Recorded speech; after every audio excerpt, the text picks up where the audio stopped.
There's a certain stillness in the way the world holds its breath just before dawn, a fragile pause that I've come to crave. I'm Elise, a woman of 40, and for over 15 years, I've shared my life with Victor. Our marriage isn't a battlefield. There are no sharp words or bitter fights.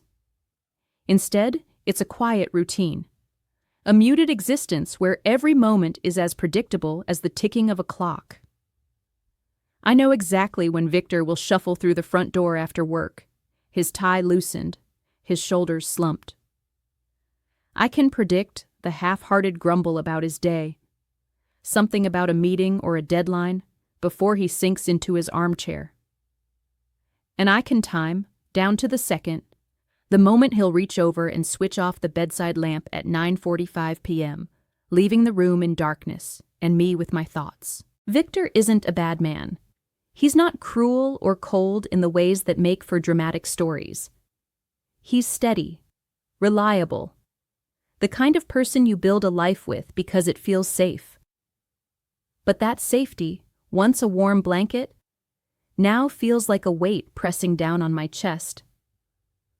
What was comforting has turned into a slow suffocation, a life where I can map out every day before it even begins. We've rented this summer house by a serene lake, a place meant to be an escape, a chance to breathe. But as I stand here in the kitchen, staring out at the glassy water, it feels like just another room in the same silent cage. Every morning, it's the same. At 7:15 sharp, Victor sits at the table, his spoon clinking against his coffee mug in a rhythm so familiar, it's almost hypnotic. Clink, stir, clink, stir. He doesn't look up, doesn't ask how I slept, or if I have plans for the day. He just sips, his eyes on the newspaper, while I cradle my tea, the steam curling up like the thoughts I don't dare speak aloud. I wonder, as I sit there, if I've forgotten what it means to feel alive. The lake outside shimmers under the early light, its surface unbroken, and I find myself staring at it, searching for something, anything, that might ripple through the stillness of my heart. This morning, like every morning, Victor finishes his coffee, folds the paper, and mutters something about emails before retreating to the study with his laptop. The door clicks shut behind him, and I'm left alone at the kitchen table, the silence heavier than ever. My tea grows cold in my hands, and I feel that familiar restlessness creeping in, a quiet ache that I can't name but can't ignore. I've started taking walks along the shore, not because I have anywhere to go, but because sitting still feels like surrendering. I need to move, to feel the ground beneath my feet, to remind myself that I'm still here, still breathing. So, I set the mug down, pull on a light jacket, and step outside into the crisp morning air. The lake stretches out before me, a mirror of silver and blue, catching the first rays of sunlight in a way that makes it look almost alive. The gravel crunches under my sneakers as I make my way down the path to the shoreline. The sound a small rebellion against the quiet that clings to me like a second skin. I breathe in deep, the scent of pine and damp earth filling my lungs, and for a moment, I feel a flicker of something, freedom maybe, or just the illusion of it. But it's fleeting, slipping away as quickly as it came, leaving me with that same hollow ache. Victor and I have been at this lake house for weeks now, and our days have settled into an unspoken rhythm.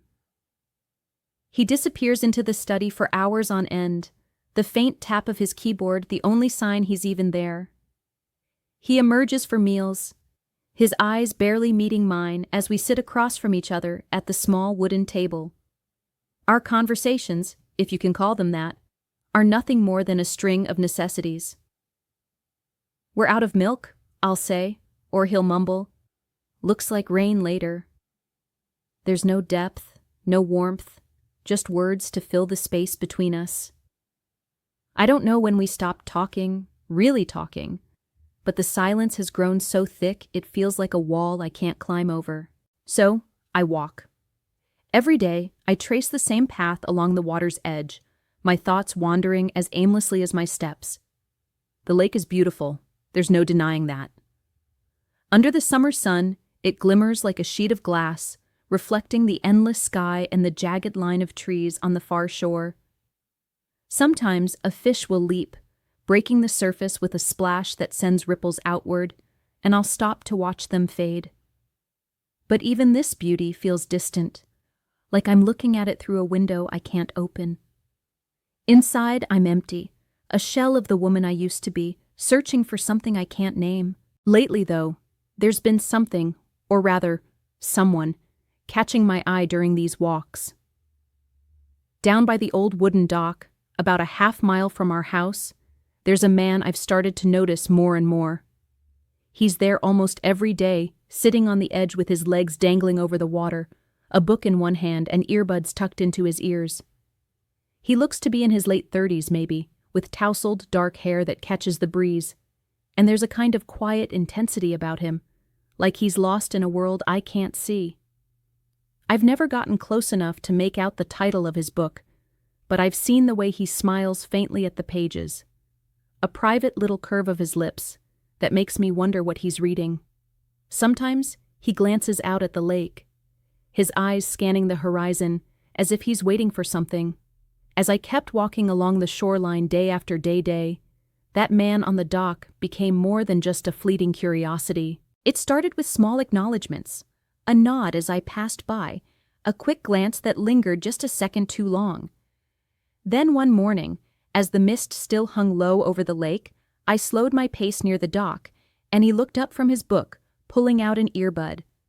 His voice was deeper than I'd expected, smooth like the surface of the water before a storm. "Morning," he said simply, and I felt a jolt like a current running through me. I managed a reply, something about the chill in the air, and that was it.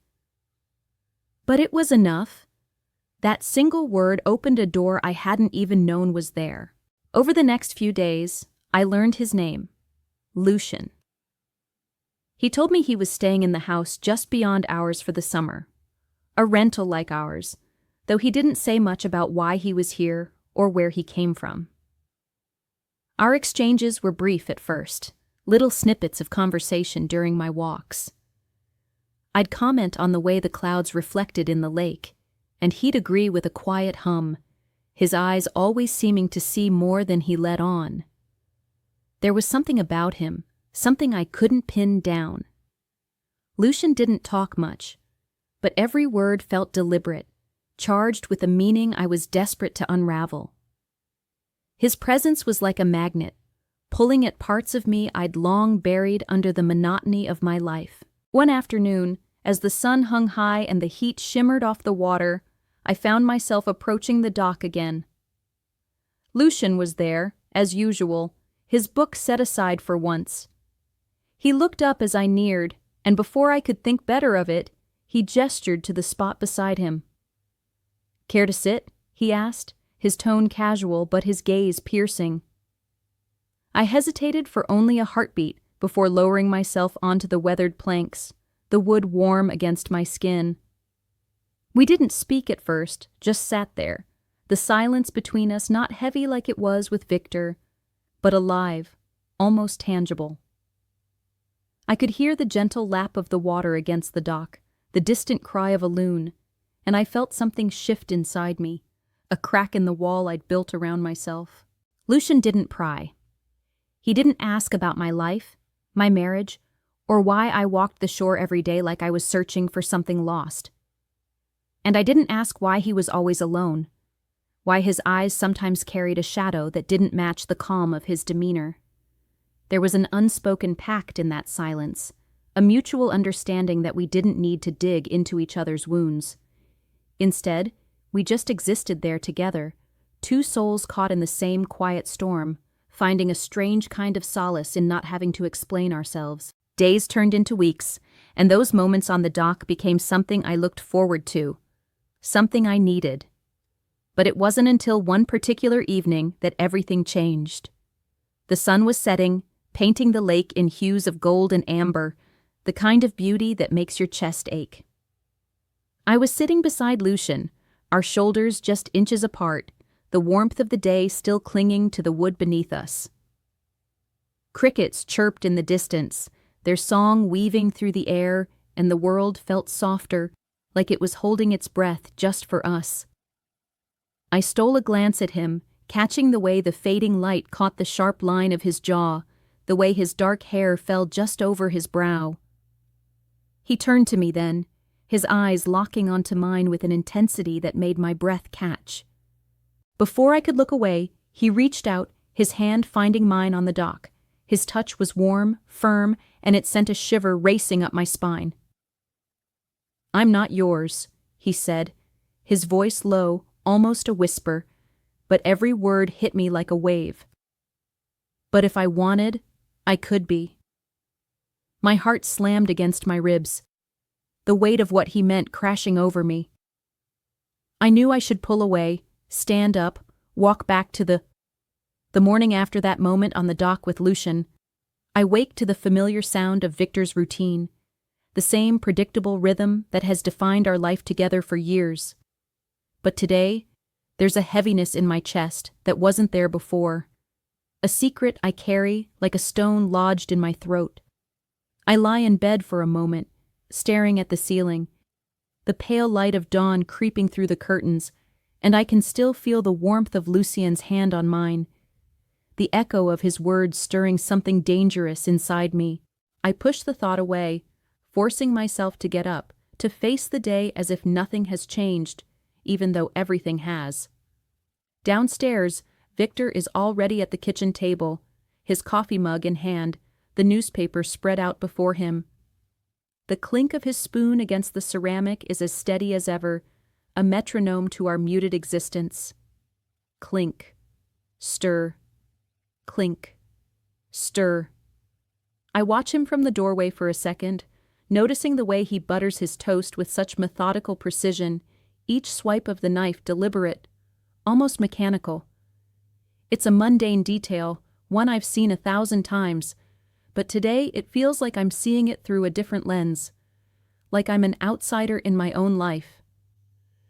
I pour myself a cup of tea, the steam rising in lazy curls, and sit across from him, the silence between us thicker than the morning mist outside. But then, something shifts. Victor looks up from his paper, his eyes meeting mine, and he holds my gaze longer than usual.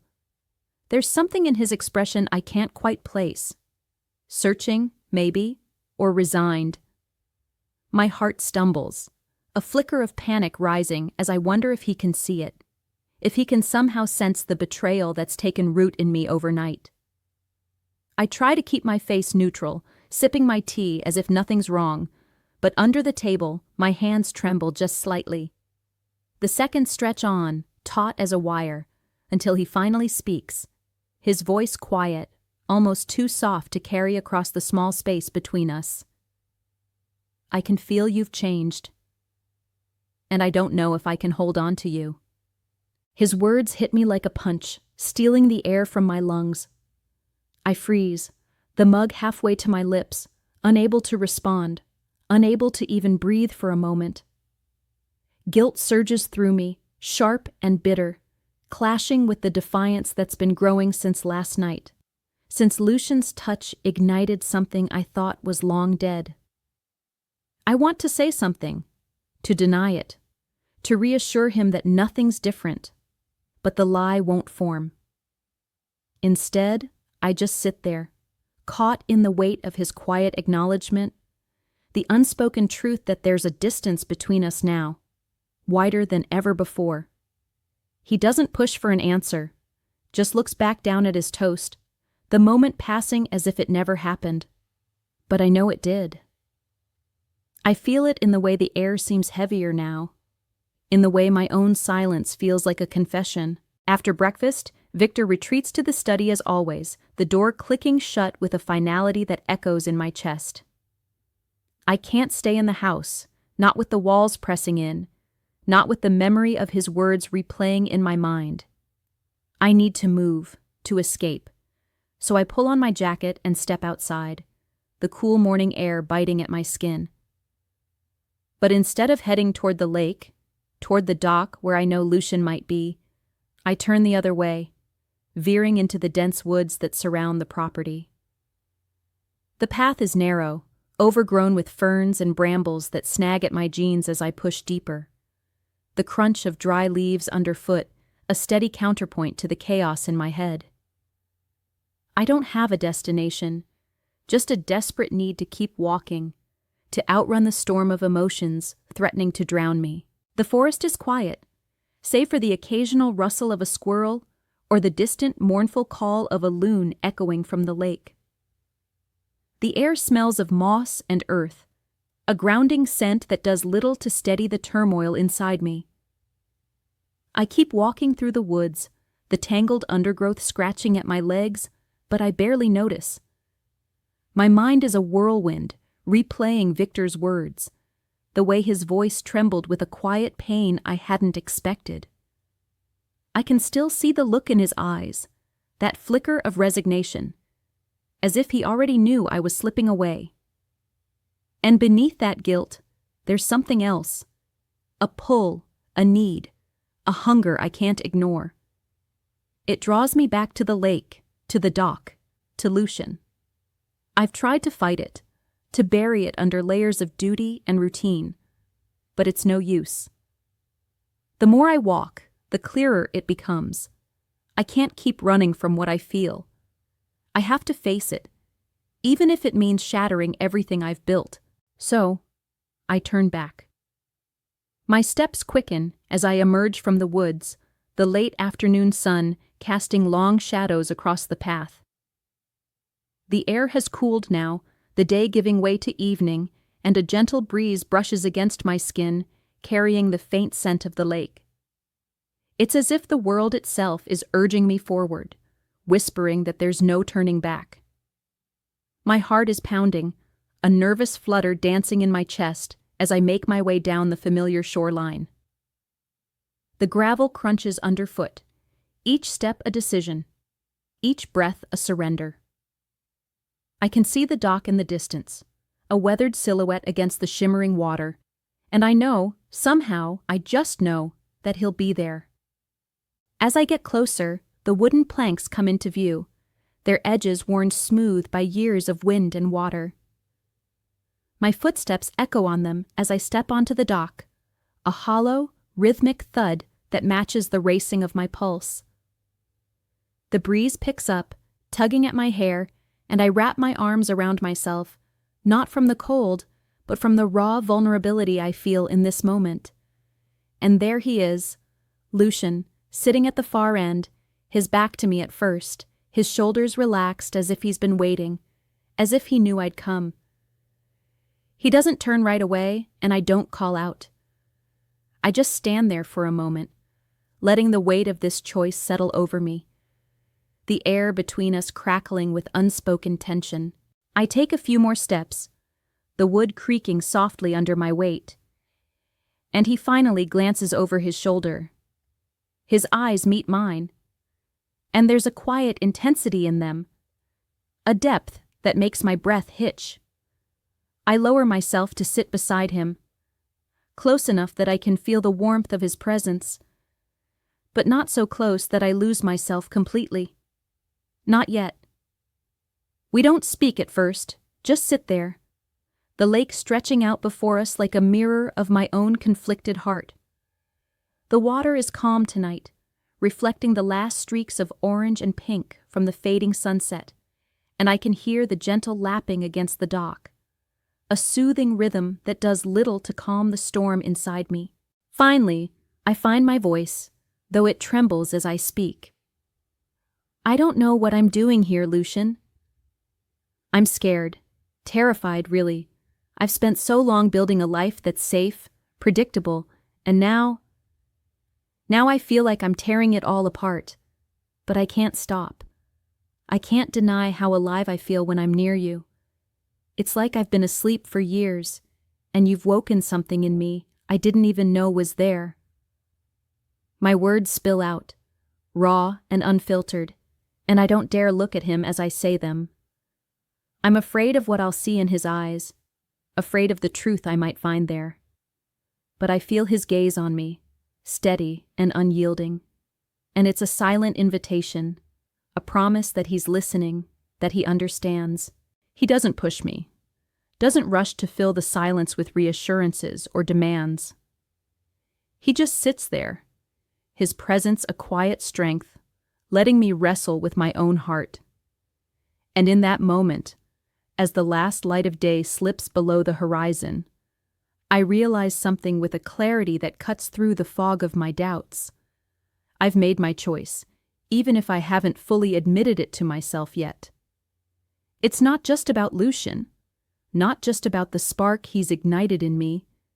It's about me, about reclaiming the parts of myself I've buried under years of routine and resignation. I know what I have to do, even if the thought of it terrifies me.